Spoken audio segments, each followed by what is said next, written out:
तरसते हैं स्कूल के लिए। ममा मैं अम्मी दाखिल करवा दो, स्कूल जाना है। मैं कहा बेटा मैं दाखिल करवावा, कितों पैसे लियावा, की करा, मेरे बच्चे इन्ने को तरसदे ने पढ़न वास्ते। यकीन करें ला इलाहा इल्लल्लाह मोहम्मद रसूलुल्लाह ये रात का खाया हुआ भी दिन पे कुछ नहीं खाया। ये बच्चे मेरे पूछ ले, इनसे पूछ ले, अभी सुबह का कुछ नहीं खाया हुआ। पहली दफा जिंदगी का चांस है मेरा। कैसे वो आप आए हैं कर रहे हैं, मेरे दिल से नहीं पूछ के देखा।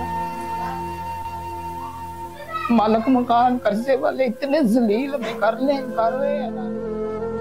अबू इनके बहुत बीमार है, तबीयत उनकी कभी कैसे हो जाती, 4 स्टंट डले हुए हैं, बहुत ज्यादा बीमार है।